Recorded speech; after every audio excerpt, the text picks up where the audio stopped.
উত্তরের জেলা ঠাকুরগাঁও জেলায় এবার 1,37,000 হেক্টর জমিতে আমন ধান আবাদের লক্ষ্যমাত্রা নির্ধারণ করেছে কৃষি বিভাগ। ধানের চারা রোপণের পর এখন মাঠে মাঠে ব্যস্ততা বেড়েছে কৃষকের, তবে সংকট বেড়েছে রাসায়নিক সারের। জমিতে সময়মতো সার দেওয়ার তাগিদে ডিলারের পয়েন্টে পয়েন্টে ঘুরছেন কৃষকরা। সময়মতো ইউরিয়া সার পেলেও টিএসপির তীব্র সংকটে পড়েছেন তারা। যদিও ডিলারের কাছে না পেলেও বাড়তি দামে মিলছে খোলা বাজারে। আবার অনেক ক্ষেত্রে কৃষি কার্ড ছাড়াই ডিলারের কাছ থেকে সার কেনার সময় ধরা পড়ছেন অসাধু ব্যক্তিরা। সকাল থেকে না খাওয়াতে আসি, কেন আমরা সার পাবো না? মানে 4 বিঘা আমাদের সার কেন দিবে না আমাদের? এরা বলছে যে ব্লক সিস্টেম দেওয়া হবে। ব্লক আমি 6 নম্বর ব্লক 3 নম্বর ব্লক 3 ব্লকের এরা দিবে। কালকে আইসি ওখানে বলছে যে আমরা রোববারে দিয়ে নেব। টিএসপিটা এখানে 1350 টাকা নিচ্ছে, দোকানে নিচ্ছে আপনারা 1900, 1850, 1900 টাকা নিচ্ছে।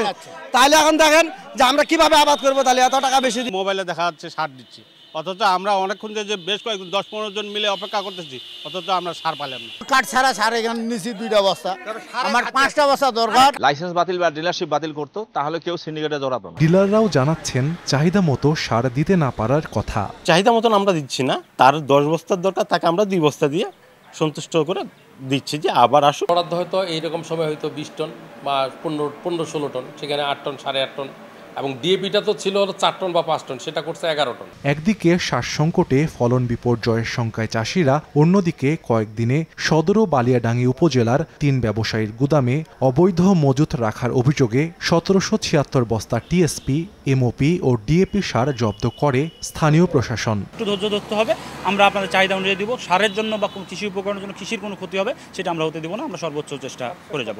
টিএসপি, এমওপি এবং ডিএপি সার এগুলো আমরা জব্দ করেছি এবং পাশাপাশি 10,000 টাকার অর্থদণ্ড আদায় করেছি। কৃষি সম্প্রসারণ অধিদপ্তরের তথ্য মতে জেলার বালিয়াডাঙ্গি উপজেলার 2 ডিলারের গুদাম থেকে 839 বস্তা সার জব্দের পাশাপাশি 40,000 টাকা জরিমানা সহ একটি গুদাম সিলগালা করা হয়। আর সদরের গড়েয়া বাজারের ব্যবসায়ী ইসরাফিলের গুদাম থেকে 947 বস্তা সার জব্দ সহ অনিয়মের অভিযোগে আরেক ডিলারকে নোটিশ দিয়েছে কৃষি বিভাগ।